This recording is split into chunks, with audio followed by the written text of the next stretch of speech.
देवराज इंद्र ने और माता कामधेनु ने अपने दूध से भगवान का अभिषेक किया था। आज भी उसे गोविंद कुंड के नाम से जानते हैं, आज भी वृंदावन में है। देवराज इंद्र ने भगवान से भक्ति मांगी है। भगवान ने कहा जाओ अभी देवराज इंद्र के पद को संभालो, उसके बाद तुम्हें मेरी भक्ति प्राप्त हो जाएगी। और देवराज इंद्र भगवान की सुंदर स्तुति करके स्वर्ग लोक चले गए। बोलो भक्त वत्सल भगवान की। उसके बाद आती है एकादशी, दशमी के बाद एकादशी, और नंद बाबा एकादशी का व्रत करते हैं। एकादश्यां निराहारा समभ्यच जनार्दनम् स्नातुं नन्दस्तु कालिन्द्या द्वादश्या जलमाविशत्।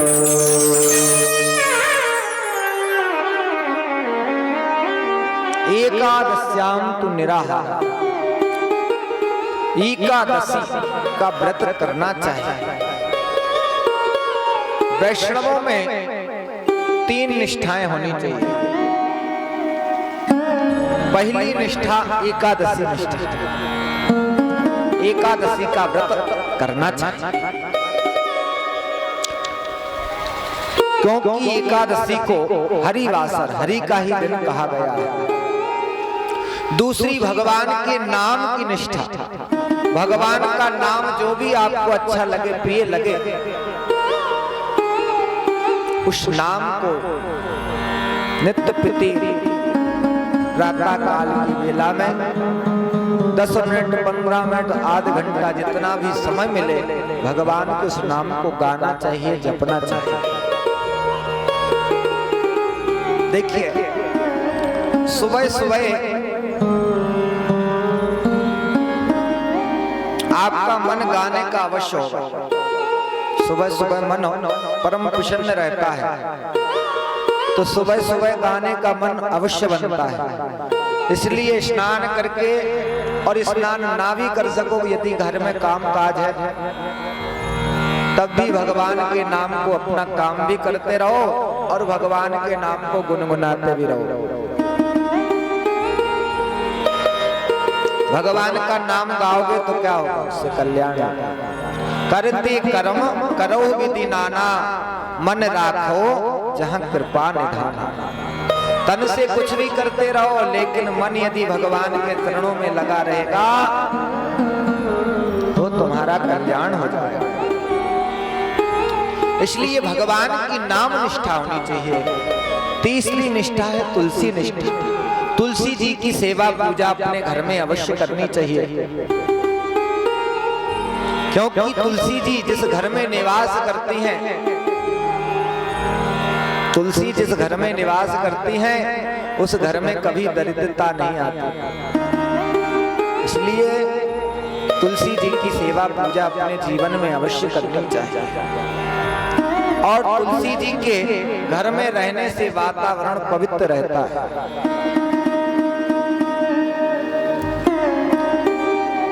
अथवा तुलसी निष्ठा एक ये भी है कि हमें अपने शरीर पर तुलसी धारण करनी चाहिए। गले में तुलसी की माला अवश्य पहननी चाहिए। अब ज्यादा नहीं पहन सकते, आजकल फैशन वाले लोग, तो कम से कम एक दाना ही पहन लो। क्यों? क्योंकि जीव है भोक्ता, जीव है भोग और परमात्मा है भोक्ता। और भगवान कितने बढ़िया भी व्यंजन हो, कितना बढ़िया भी भोजन हो, लेकिन उसमें तुलसी दल ना पड़ा हो तो भगवान स्वीकार नहीं करते। इसलिए यदि भगवान को समर्पित करना है तो पहले तुलसी का स्पर्श अवश्य चाहिए। तुलसी यदि तुम अपने गले में धारण करोगे तो उसका स्पर्श हमारे शरीर से होगा, और उसका स्पर्श हमारे शरीर से रहेगा तो हमसे जीवन में कोई बुरा कर्म नहीं होगा, उल्टा सीधा खान पान नहीं होगा। क्यों? क्योंकि यदि खाने भी कहीं पहुंच जाओगे तो लोग देखेंगे, जैसे कहीं पंडित जी पहुंच जाएं किसी होटल में, तो उसको उस होटल में बैठे हुए जितने भी लोग होंगे वो केवल पंडित जी को ही देखेंगे कि महाराज कहीं भूल तो नहीं गए आज, देखेंगे कि नहीं। बढ़िया धोती कुर्ता पहन के पहुंच जाए और किसी होटल में अथवा सिनेमा घर में बैठ जाएं बढ़िया सज के, तो सिनेमा देखना तो लोग भूल जाएंगे, पंडित जी को ही देखेंगे, कहेंगे देखो कितना पाखंडी है, कैसे बैठा हुआ है, इसे शर्म भी नहीं आ रही है। तो भाई हमारे आचरण का फर्क भी पड़ता है। बढ़िया चंदन लगाए होंगे, बढ़िया कंठी माला गले में होगी, तो कहीं भी हम धोखे से यदि भटक भी जाएंगे तो कोई ना कोई टोक देगा कि भैया तुम गलत जगह आ गए, अथवा तुम्हें उन लोगों को देखकर अपने आप संकोच लगेगा कि आज तो हम बहुत बुरी जगह आ गए। होटल का नाम ही है होटल, यदि टाल सकते हो तो टाल दो।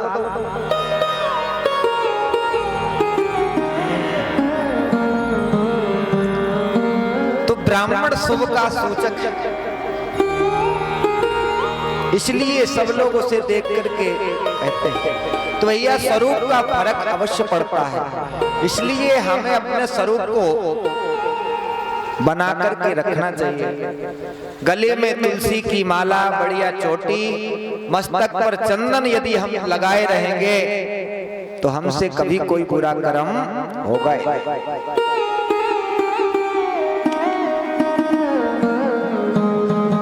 संसार में कितने भी आभूषण बनवा लो और पहन लो, उनको चोरी का डर, कहीं जाओ तो चोरी का डर, भैया वो उसको पहन के मत जाना, कोई छीन लेगा तो जैसे तैसे तो बनवा पाए, चोरी का डर।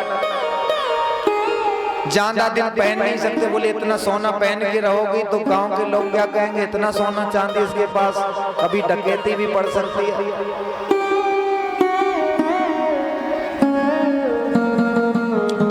और ज्यादा पहन भी नहीं सकते, और यदि गले में कोई सोने चांदी की वस्तु पहन भी ली तो जब मर जाओगे तो घर वाले सबसे पहले वही उतारेंगे, बाद में देखेंगे कि सांस है कि नहीं है। और यदि तुलसी की माला गले में पड़ी होगी तो उसे ना तो कोई चोर चुराने की सोचेगा, ना कोई घर में लूटने की सोचेगा, और ना ही कोई उसे उतारने की सोचेगा। और मरते दम तक यदि तुलसी साथ में रहेगी तो भगवान तुम्हें अवश्य स्वीकार करेंगे। और जब हम स्नान करते हैं और यदि हमारे गले में तुलसी रहती है तो जब हम स्नान करते हैं तो तुलसी से होकर जो जल स्पर्श होता है तो हमें गंगा जी में नित्य नहाने का फल घर बैठे प्राप्त हो जाता है। इसलिए तुलसी का कम से कम एक दाना अपने गले में धारण करके रखना चाहिए। नंद बाबा एकादशी का व्रत करते हैं और निराहार रहते हैं, और उस दिन अपने शालिग्राम भगवान को 108 तुलसी दल पर राम नाम लिख करके समर्पित करते हैं, और भगवान का नाम का कीर्तन करते रात्रि भर जागरण करते हैं। समय का अभाव है इसलिए महाराष्ट्र की ओर चलना है, इसलिए फिर कभी भगवान ने चाहा फिर कथा के माध्यम से आप लोगों को श्रवण कराएंगे। देखिए, जीवन में सत्संग बहुत आवश्यक है। जीवन में यदि हम सत्संग ना करें, भगवान की कथा ना सुने, तो ना तो भगवान के स्वरूप का ज्ञान हो पाता है और ना ही भगवान से मिलन की चाह उत्पन्न हो पाती है। और कदापि यदि भगवान मिल भी जाए, यदि कदापि भगवान मिल भी जाए आपको, तो हम यही नहीं सोच पाते कि हम उनसे क्या मांगे क्या नहीं मांगे। एक ब्राह्मण देवता थे, उनकी पत्नी थी और उनका बेटा था। तीनों अनन्य भक्त थे शंकर जी के। शंकर जी की आराधना में तीनों आराधना में लगे रहते। जीवन में उन्होंने कभी सत्संग नहीं किया, केवल भोले बाबा को मनाने में लगे रहे। बुढ़ापा आ गया भजन करते करते, तब माता पार्वती ने कहा कि देखो ये ब्राह्मण देवता अपने पूरे परिवार के साथ दिन रात आपका भजन करते हैं, अब तो कम से कम इनके ऊपर कृपा कर दो। भगवान शंकर जी ने कहा कि इनका कुछ होने वाला नहीं, इनके ऊपर हम तो कृपा करना चाहते हैं लेकिन ये कृपा लेने की योग्य है ही नहीं, तो मैं क्या। लेकिन पार्वती जी ने जब ज्यादा अनुग्रह किया, भोले बाबा ने कहा ठीक है तुम कहती हो तो मैं जाता। और भोले बाबा प्रकट हो गए उन तीनों के सामने। बोलो शंकर भगवान की। भोले बाबा ने तीनों से कहा कि हम तुम्हारी तपस्या से भक्ति से बड़े प्रसन्न हैं, वरदान मांगो। तो सबसे पहले ब्राह्मण देवता की पत्नी खड़ी हुई थी आगे। भगवान शंकर जी ने कहा पहले वरदान आप ही मांगो। उन ब्राह्मण देवता की पत्नी ने अपनी ओर देखा और कहा प्रभु आपका भजन करते करते जीवन में कुछ सुख भोग ही नहीं पाए और बुढ़ापा आ गया, इसलिए यही वरदान दे दो कि 16 वर्ष की सुंदर सुकुमारी बन जाओ। भोले बाबा ने कहा ये मस्त परम सुंदरी बन गई 16 वर्ष की। अब परम सुंदरी बन गई 16 वर्ष की तो ब्राह्मण देवता को देख के हंसने लगी। बोले अब बूढ़े हो तो अब तो हमसे तो विवाह होगा नहीं हमारा, हम कोई दूसरा ढूंढेंगे। चढ़ाने लगी ब्राह्मण देवता को। तो ब्राह्मण देवता की बारी आई। भगवान शंकर जी ने कहा तुम भी वरदान मांग लो, हम भी तुम्हारी तपस्या से बड़े प्रसन्न हैं। ब्राह्मण देवता अपनी पत्नी को देख करके चढ़ रहे थे, बड़ी सुंदरी बन रही है। ब्राह्मण देवता ने कहा प्रभु मेरी जो पत्नी है वो कुतिया बन जाए। भोले बाबा ने कहा ये वो मस्त, तो परम सुंदरी बन गई थी तो कुतिया बन गई। भगवान शंकर जी आगे बढ़े तो बेटा से कहा भैया अब तुम वरदान मांग लो। ब्राह्मण करूं मेरी माता ही कुतिया बन गई तो मैं वरदान लेकर के क्या करूं। भोले बाबा के चरणों में प्रणाम किया और कहा प्रभु मेरी माता जी जैसे पहले थी वैसे ही हो जाए, यही वरदान दे दो। बोले शंकर भगवान की। भगवान ने कहा ये मस्त। तीनों ने वरदान मांग लिया, हाथ कुछ नहीं लगा, कुछ लगा हाथ ज्यों के त्यों हो। तो बिना सत्संग की विवेक की जागृति नहीं हो सकती। बिन सत्संग विवेक न होई, राम कृपा बिन सुलभ न सोई।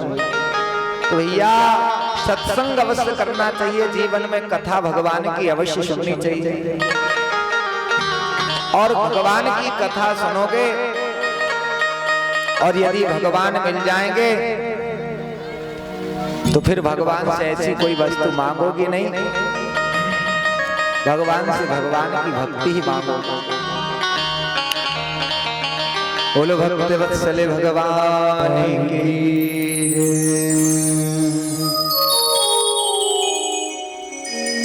और जो ये वीडियो बन रही है सबको देखने की लालसा हो रही होगी कि कैमरा घूम रहा है,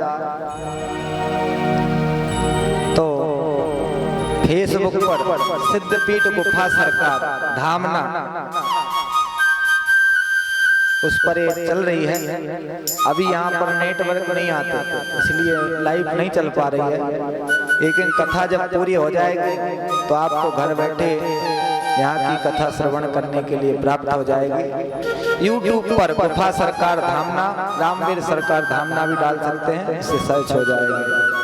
और कृष्णा स्टूडियो भी सर्च कर सकते हैं, उस पर अभी डल चुकी है, उस पर भी आप देख सकते हैं। बोलो वत्सल भगवान की। नंद बाबा को वरुण के दूत पकड़ करके ले गए और भगवान को छुड़ाने के लिए गए हैं और भगवान वरुण लोक से छुड़ा करके लाए हैं। ग्वाल बाल विजयवासियों ने भगवान को यमुना के जल से जब सूखे वस्त्रों में विविध आभूषणों के पहने हुए देखा तो भगवान से वैकुंठ दर्शन की कामना की है। भगवान ने कहा मैं भगवान तो हूं नहीं, लेकिन मैं तुम्हें वैकुंठ के दर्शन अवश्य करा सकता हूं। और भगवान ने आज महान करुणा करके सशरीर ग्वाल बाल विजयवासियों को वैकुंठ का दर्शन कराया है। बोलो बाल कृष्ण लाल की जय हो। भगवान का ये दिव्य महारास है। भगवान की अवस्था है 8 वर्ष के बालक हैं भगवान, और आज दिव्य महारास करने के लिए जा रहे हैं। और महारास श्रवण करने के कुछ नियम हैं, इसलिए स्वामी हरिदास जी महाराज जो ललिता सखी के अवतार हैं, जिन्होंने साक्षात श्री राधा माधव को वृंदावन में प्रकट किया, जो बांके बिहारी जी हैं, वो स्वामी श्री हरिदास जी महाराज ने साक्षात प्रकट किए थे। कोई कारीगर की बनाई हुई मूर्ति नहीं है, साक्षात प्रकट हुए थे। वो ललिता सखी के अवतार हैं। उन्होंने कहा कि यदि कोई महाराज सुनना चाहता है तो उसके नियम है, बता रहे हैं। प्रथम सुने भागवत भक्त मुख भगवत वाणी, द्वितीय आराधे भक्ति व्यास नव भांति बखानी, तृतीय करे गुरु समझो, तृतीय करे गुरु समझ दक्ष सर्वज्ञ शीलो, चौथे होई विरक्त बसे वन राज वसीलो, पांचे भूले देहि शुद्ध तब छठे भावना रास की, साते पावे रीति रस श्री स्वामी हरिदास की। प्रथम सुने भागवत, सबसे पहले भागवत को सुने। किसके द्वारा? बोले भक्त मुख भगवत वाणी, भगवान के किसी भक्त के द्वारा भगवान के चरित्रों को श्रवण करें। फिर द्वितीय आराध्य भक्ति, नवधा भक्ति है। श्रवणम कीर्तनम विष्णु स्मरणम पाद सेवनम अर्चनम वंदनम दास्यो सख्यम आत्म निवेदनम, ये नवधा भक्ति है। इसमें से जो भी भक्ति आपको अच्छी लगे, श्रवण भक्ति, कीर्तन भक्ति, स्मरण भक्ति, भगवान की अर्चन भक्ति, भगवान की सेवा, पाद अर्चन, जो भी भक्ति आपको नवधा में से अच्छी लगे वो भक्ति अपने जीवन में अपना लें। फिर तृतीय करे गुरु समझ, फिर तीसरी बात है गुरु बनाना। गुरु कैसा होना चाहिए? दक्ष होना चाहिए, अर्थात श्रेष्ठ सर्वज्ञ होना चाहिए और भगवान का प्रेमी होना चाहिए, ऐसा गुरु होना चाहिए। इसलिए कहा गया गुरु बनाओ जान के और पानी पियो छान के, क्योंकि गुरु बना ली और यदि गुरु की निंदा कर दी तो जितना गुरु बनाने का पुण्य नहीं मिला जितना पाप लग गया। दूसरी बात, गुरु तो लोग बना लेते, गुरु तो बना लेते लोग, लेकिन गुरु जी के नियम को एक नहीं मानते, ना तो कंठी पहनेंगे और ना ही तिलक लगाएंगे।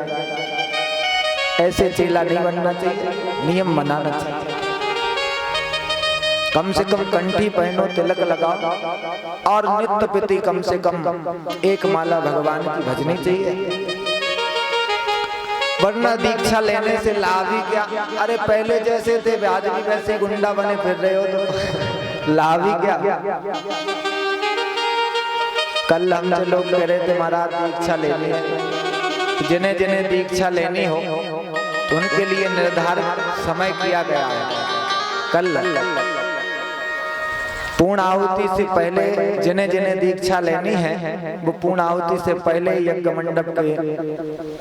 मंडप में पधारे और वहीं पर दीक्षा संस्कार होगा। लेकिन चेला वही बने जो नियम से चले, वरना गुरु बनाने से कोई लाभ नहीं। अरे गुरु का पुण्य थोड़ी मिल जाएगा चेला। एक डाल दो तोता बैठे, एक गुरु एक चेला, और गुरु की करनी गुरु जाएंगे, चेला की करनी चेला उड़ जाएगा अकेला। गुरु कृपा कब मिलती है? जब गुरु के द्वारा दिया हुआ ज्ञान अर्थात मार्गदर्शन पर हम चलते होने के अनुसार, तब उनकी कृपा स्वतः अपने आप प्राप्त हो जाती है। जैसे हमारे पूज्यपाद सद्गुरुदेव भगवान,